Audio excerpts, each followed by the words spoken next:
to ask the First Minister what recent discussions the Scottish Government has had with the UK Government regarding transmission charges for companies wishing to connect to the UK grid. First Minister. Well, the Scottish Government, and indeed supported by other voices across this chamber, have long argued that in a rapidly changing energy sector, the current transmission charging regime makes no sense and must be changed. Scotland has some of the greatest low-carbon energy resources in Europe, yet the locational pricing approach sees Scottish generators in the areas of highest renewable resource paying the highest charges in the UK.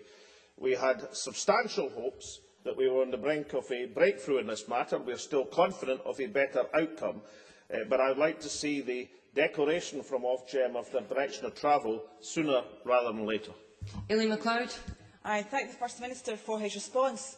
Earlier this week, Scottish Renewables Chief Executive Neil Stewart claimed the proposed 1,600 megawatt of wave and tidal projects planned for the Pentland Firth and Orkney waters face an annual grid charge of £56 million compared to an £11 million subsidy if they were sited off the south-west coast of England.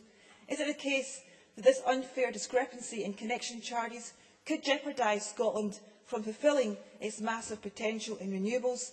And will the First Minister again urge the UK Government to look again at this issue? First Minister. Well, I pressed this issue many times with both the previous UK Government and indeed the current United Kingdom Government.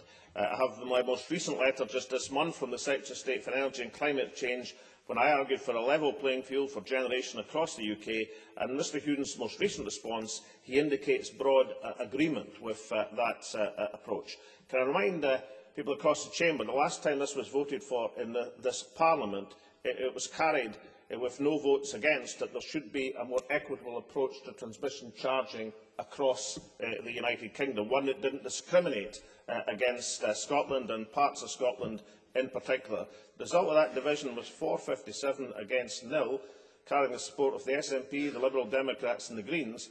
There were 52 abstentions. I still do not understand why the Conservatives and Labour parties could not find it in their heart to argue that Scottish generators should get an equal deal so as we could mobilise the great resources of Scotland.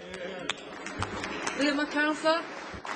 Thank you very much, Presiding Officer. The First Minister, I know, has welcomed the Project Transmit undertaken under the current coalition government, and indeed I am sure will welcome the extension of the timeframe for Project Transmit to allow all of these issues to be thrashed out in more detail. But he will have noticed, no doubt, from Scottish Renewables' report earlier this week about the large discrepancies for connection, particularly in island areas. And does he think that there is now perhaps a case for separating out the issue relating to island areas compared to the rest of the UK in order to break the logjam here?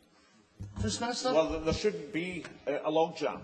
We had every reason to believe that the announcements from Ofgem, which were expected this autumn, would bring about a closing of this massive disparity.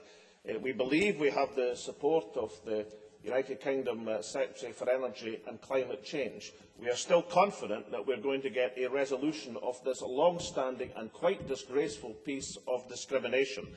But I have to say I am surprised to hear the member welcome the delay in coming to that conclusion.